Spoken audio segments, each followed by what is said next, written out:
I didn't even want to talk about this, but I feel like I have just woken up inside someone else's nightmare. And the worst part? It feels far from over. So, last night started like every other night. Netflix playing something we weren't even watching. Liam lying next to me, phone in his hand, scrolling aimlessly like always. I was curled up on my side, eyes half closed, too tired to follow the plot, but not ready to sleep. I got up to pee, came back, and there he was, passed out cold with his phone still lit up in his hand. He had fallen asleep mid-scroll. Typical. I was about to plug it in for him, like I always do. You know, just little things couples do for each other. But the screen lit up again as I moved it, and I saw my name. Not a notification, not a text. My actual name. Right there. In a group chat. A message from someone named Max. I wasn't snooping. I wasn't even trying to read anything. But that stopped me cold. It said, "Your wife's such a pick-me, bro." I blinked. I stared at it. At first I didn't even think it was about me. Like maybe it was a joke. Maybe it was a meme. But then I saw the next few messages.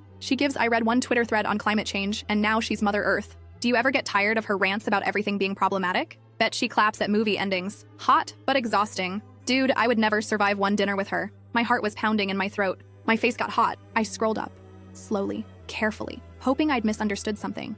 Hoping I was wrong. I wasn't. There were weeks of messages, screens and screens of them, jokes about my outfits, about how I always ask if something is locally sourced, about how I try to sound smart by quoting documentaries, about my laugh, my voice, the way I talk with my hands. And there he was, Liam, my husband, laughing along, liking the messages, adding his own. She means well, I think. I've learned to tune her out, to be honest. She's cute when she's mad. Just nod and wait for it to be over. I just stood there, holding his phone. Frozen. I felt like someone had knocked the wind out of me. Like my skin didn't fit right anymore. And the names. God. The names. Protest Patty. Buzzkill Barbie.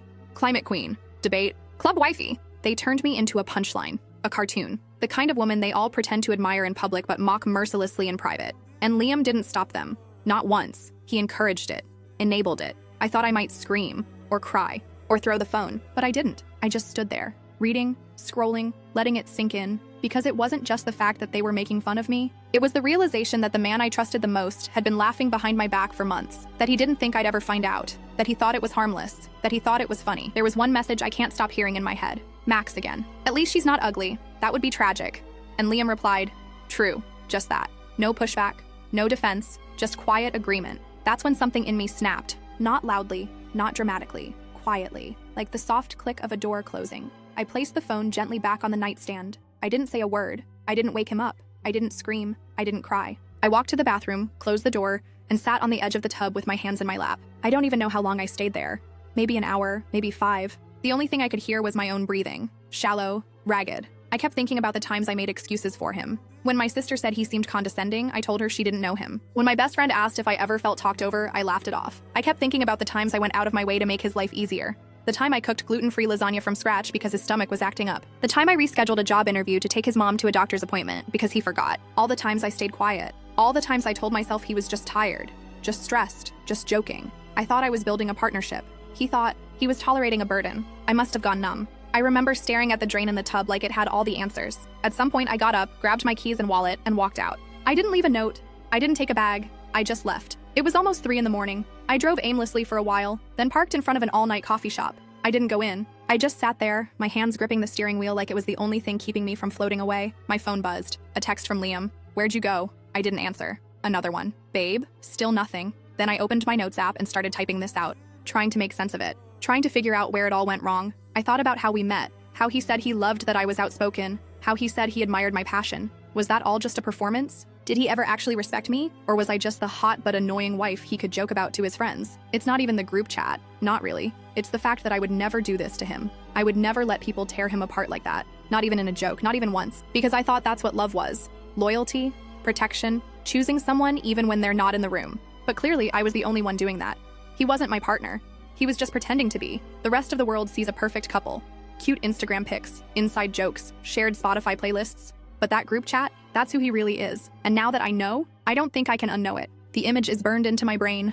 Every laugh, every insult, every name. I don't know what I'm going to do, where I'm going to go, if I'm ready to talk to anyone. But one thing's for sure, I can't go back to pretending. I can't. Go back to being the wife who doesn't know. The wife who makes pancakes while her husband calls her a buzzkill in a group chat. The wife who thinks she's loved. Right now, I'm still sitting in my car, watching the sunrise, wondering if anything about my marriage was ever real. And the worst part? I'm not even crying. Because I think I'm too far past broken to cry. I didn't sleep. Not even a little. I sat in my car all night with the engine off and the windows fogged up. My phone sat in the cup holder like a bomb I was too afraid to touch. I couldn't stop replaying the group chat in my head. Every word, every insult, every time he laughed. Or didn't say anything when he should have. I felt like I was floating outside my body, watching someone else's life fall apart, someone else's marriage, someone else's face turning hot and cold at the same time. I finally unlocked my phone. I didn't even think about it. I just typed, I read everything. That was it. I hit send. Then I turned off my screen and stared out the windshield like it might have answers for me. 5 minutes passed. Then 10. Then the screen lit up. Babe, it's not what you think. I let out this hollow little laugh, like air escaping a tire. Of course that's what he'd say. Not, I'm sorry. Not, are you okay? Just the fastest detour to Not My Fault Avenue. I didn't answer. He kept texting. It was just jokes. You know how the guys are. You're taking it too personally. It doesn't mean I don't love you. Each message hit like a slap. I could practically hear the calm, rational tone he'd use if he were saying it in person. That fake, patient voice he uses when he thinks I'm being unreasonable. The one that always makes me feel like I'm the problem for reacting. I didn't text back. I drove to a hotel 20 minutes away. I didn't even think about it. I walked in looking like a disaster and paid for a single night with shaking hands. The front desk clerk didn't ask questions. Thank God. The room smelled like lemon cleaner and disappointment. I dropped onto the bed fully clothed and just stared at the ceiling. I didn't cry, I didn't scream, I just went blank. Around 9 a.m., my phone started buzzing again. I ignored it, but then I made the mistake of checking Instagram. And that's when I felt my stomach turn inside out. Liam had posted a photo of us. It was from a few weeks ago. Me laughing, him with his arm around me. One of those blurry candids that makes you look like a couple who actually likes each other. The caption read, "People mess up, doesn't mean they don't love you. Just means they're human." What the hell? I sat up straight, heart pounding. He was trying to get in front of the story, spin it, control the narrative, make it look like we had a minor disagreement and he was the good husband trying to fix it. And the comments, God, you two are my favorite couple. This is what real love looks like. She's lucky to have you. Lucky? Lucky? I hadn't told a soul what happened. I was still trying to process the fact that my husband had been mocking me for months like I was a running joke on a sitcom. Now I was watching strangers congratulate him for loving me through my imaginary meltdown. I wanted to scream. I wanted to tear my skin off. I felt invisible, erased. Then his sister texted me, "Hey, I know things are tense right now. Liam told me what happened. Just want you to know he's trying really hard to fix it." Fix what? Exactly? I asked her. Did he tell you what I read? She said, "He said you misunderstood a joke." I almost threw the phone across the room. Not even a full day had passed and I was already being written off as emotional, dramatic, the sensitive wife who can't take a joke. Then came the kicker. A text from Max. Yes, that Max. Mr. At least she's not ugly. He wrote, "Sorry. If anything I said offended you. It was just banter. No hard feelings?" No hard feelings. As if this was something I could brush off and move on from like a bad dinner party. I didn't reply to any of them. I turned my phone face down and stared at the wall until my eyes started to burn. Then, hours later, I got a DM. From Evan. Evan was always the quiet one in the group. Never said much. Always polite. I never knew where he stood on anything, but at least he never openly mocked me to my face. His message just said, "I thought you should see this." It was a screenshot. A new one. From the same group chat, dated that morning, after I had texted Liam, after I had already left. And there he was. My husband, my ride or die, my supposed life partner. He wrote, "She's spiraling, acting like I cheated or something. I tried to be nice, but she's on a power trip now. Let her cool off. She'll come back when she's done being mad." My fingers went numb. It wasn't just that he didn't regret what he'd said, it's that he still didn't get it. Even after knowing I saw everything, even after I left, he was still minimizing it, still pretending I was just overreacting, still dragging my name through a chat full of men who never respected me. I saw the next message from Max. "She better, or you're free, bro." And then Liam's response. A single word. Maybe. That broke me. I wasn't mad. I wasn't sad. I just felt hollow. He wasn't trying to fix anything. He was trying to save face, and failing. That's when I opened the group chat myself. I hadn't said a word to any of them. Not one message. Not even a hint of how I felt. Until now. I typed, "Do you all talk about every woman in your life like this? Or just the ones you're afraid of?" Then I hit send, and I left the chat. Instantly, my phone started buzzing. Liam, calling me. I didn't pick up. He texted, "Why would you do that? You're making this worse. We could have handled this privately." I didn't respond. Because none of this was private. He made sure of that when he handed out pieces of me to his friends like it was open mic night. Then I checked his Instagram again. The post was still up. And now, he'd pinned it to the top of his profile. Like a trophy. Like a carefully curated version of us which he wanted the world to see. A version where I was the complicated wife and he was the man who stood by me anyway. And now everyone else could scroll by and think he was the hero. That he loved me even when I was difficult. Even when I was annoying. Even when I dared to have opinions or correct grammar or care about the planet. Or breathe too loudly. He didn't want to be forgiven. He wanted to be seen as forgiving. That's what this was. And I finally understood something I'd been too naive to see before. This wasn't about a group chat. This wasn't about jokes. This was about respect. And I didn't have any. Not from him, not from them, not even from the people I thought were my family. I turned off my phone. And for the first time in over 24 hours, I sat completely still. Not in panic, not in pain, just still. And I whispered to myself, like a promise, I will not be erased. I hadn't planned on going back. Not yet. Not this soon. but I needed clothes, a charger, toothpaste, something that made me feel like a human again. I waited until I was sure he'd be at work. Drove with both hands clenched on the wheel the whole time. Like if I let go, I might turn around. When I pulled into the driveway, I sat there for a few seconds, staring at the house like it was a stranger. It looked the same, but it didn't feel like mine anymore. It felt like somewhere I used to live, somewhere I used to be loved. I walked up slowly. The key still worked. The second the door opened, the air hit me like a slap. Everything smelled like him, like laundry detergent and cedarwood and whatever stupid beard oil he always bought. My body tensed like it expected him to jump out from around the corner. I tiptoed. Isn't that funny? Tiptoeing in your own house. I went to the bedroom first. The bed was made, which was weird because he never made the bed unless I asked. There was a note on the pillow. Let's talk. I'll be home at 6. Please. I didn't touch it. I grabbed a suitcase from the closet and started throwing stuff in. Hoodie, leggings, toiletries, whatever I could grab quickly. I wasn't going to stay long, but then I saw his laptop sitting open on the desk. I don't know what made me do it. Maybe I needed answers. Maybe I just wanted confirmation that I wasn't overreacting. Or maybe I still had some microscopic part of me hoping this wasn't who he really was. It was unlocked. Dumb password. I sat down and opened the browser. Chrome autofilled to Gmail. His college email. I stared at it for a few seconds before clicking. Something inside me said, "You're not going to like what you find." I clicked anyway.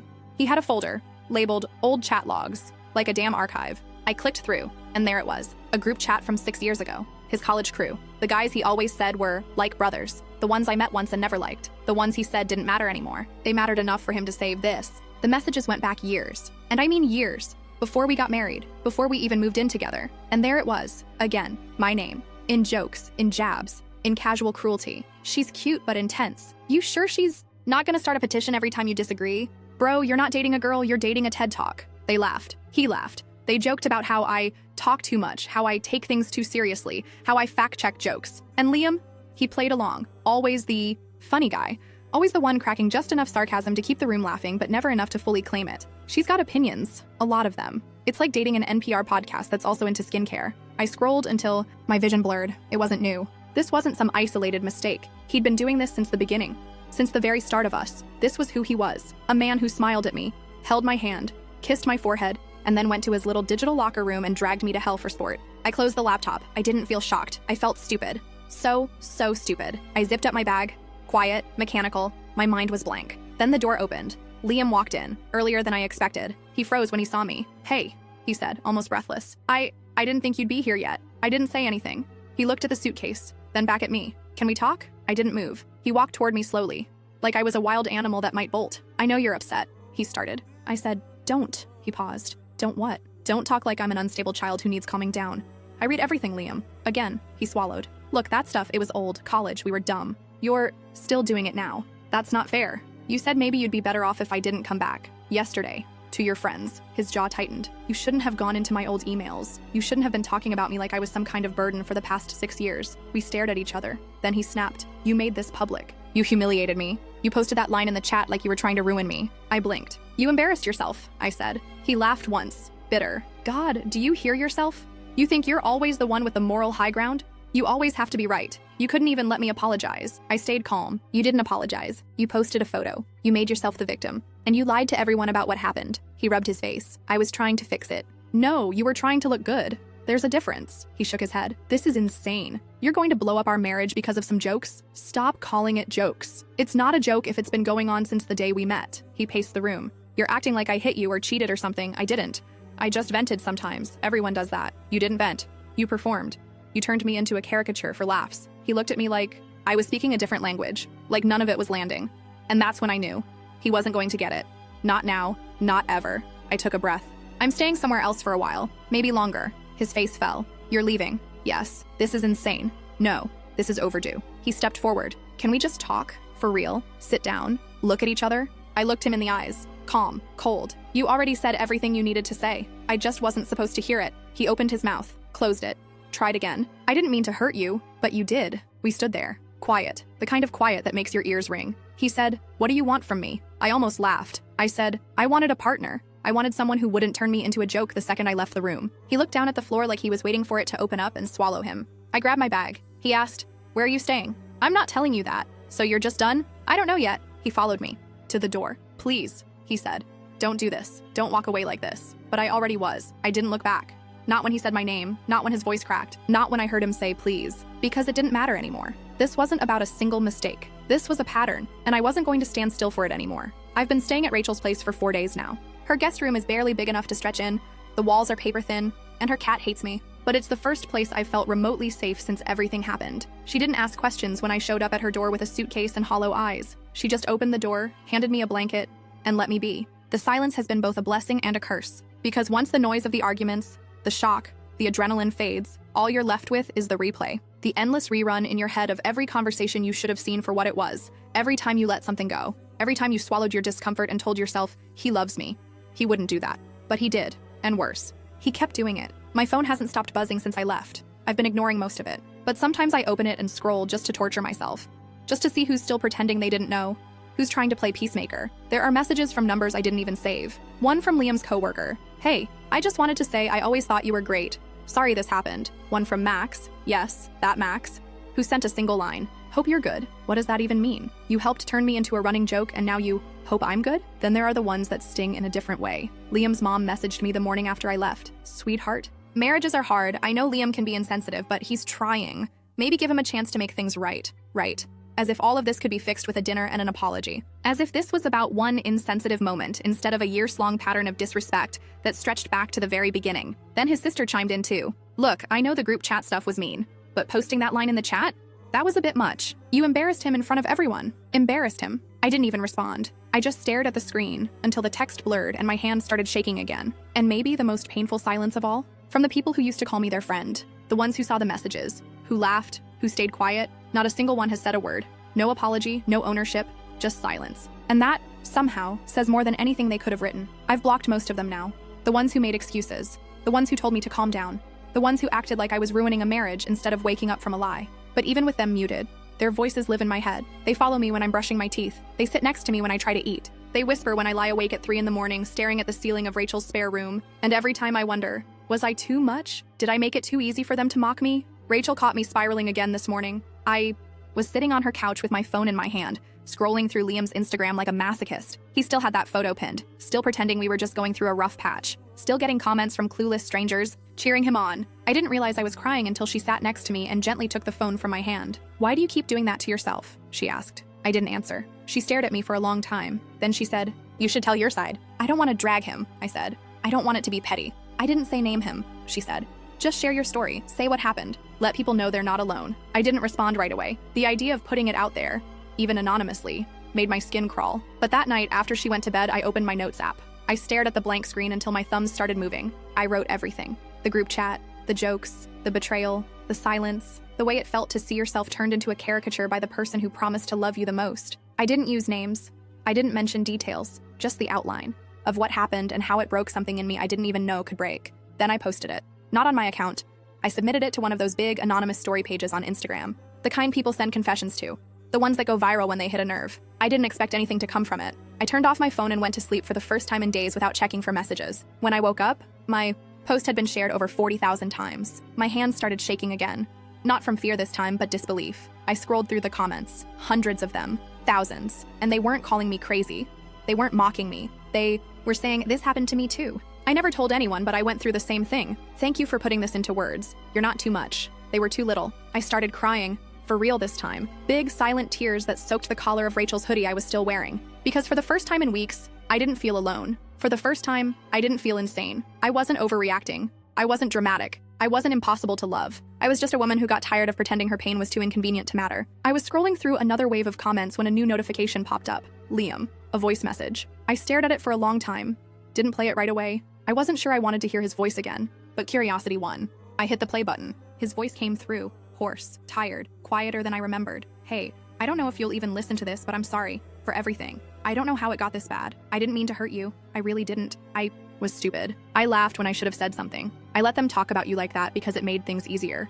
Because I didn't want to be the guy who couldn't take a joke. I guess I thought if I laughed too, then it wouldn't sting as much. But I know that's not fair. And I'm sorry. I miss you. I miss us. I wish I could go back. Please, please don't hate me. Silence. Then the audio cut off. I sat there for a long time, holding the phone in my hand like it might crumble if I squeezed too hard. And for a second, I almost cried again. But I didn't, because I wasn't angry anymore. I wasn't sad. I was just done. Done waiting for him to understand. Done hoping he'd become the version of himself he only played when people were watching. Done making excuses for someone who never defended me when I wasn't in the room. I stared at the screen. Then I hit delete. No message back. No response. Just delete. Then I turned my phone off again. And this time, when I lay down in bed, I didn't feel haunted. I felt quiet. Not healed, not okay, but quiet. And for now, that was enough. We agreed to meet at a coffee shop halfway between his place and Rachel's. Neutral ground, public, safe. I told him I was only coming to return his spare house key and a few things I still had in my bag. That was it. He didn't ask for more details, just sent a short reply. Okay, see you at 2.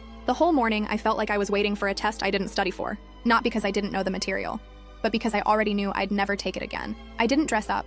I didn't try to look like the best version of myself. No makeup, hoodie, just me.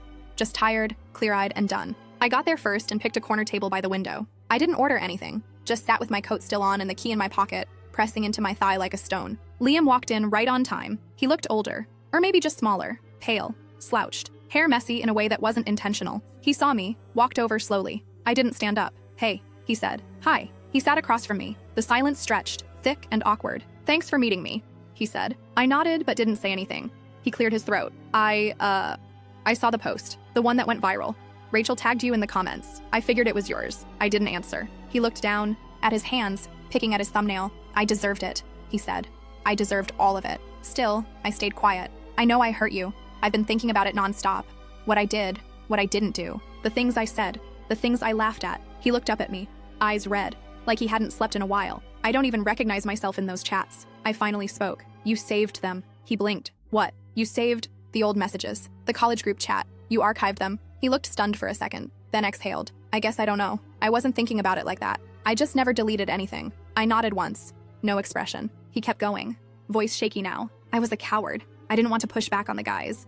I didn't want to be the one who made things awkward, so I just went along with it. I watched him. The words were hitting all the right notes. Guilt, shame, vulnerability, but they felt like a speech, a script rehearsed too many times in his head. I miss you, he said. I miss us. I miss laughing with you, cooking with you. I keep reaching for my phone to text you random stuff, and then, I remember, he trailed off. I didn't respond. He leaned forward, elbows on the table. Please, tell me what I can do. Tell me how to fix this. I shook my head slowly. You can't, I said. He stared at me, silent now. I reached into my coat pocket and slid the house key across the table. It clinked against the wood like a period at the end of a sentence. Then I took out the charger I borrowed, one of his favorite mugs. That book he kept saying I borrowed and never gave back. Everything small but symbolic. I didn't come here to fight, I said, or to make you feel worse. I came to return what's not mine anymore. He looked at the key, then back at me. You really think I'm beyond fixing? I don't care if you're fixable, I said. I care that you weren't real with me. He flinched like I'd hit him. I never wanted perfect, I said. I just wanted someone who didn't laugh when I wasn't looking. We sat in that silence for a long time,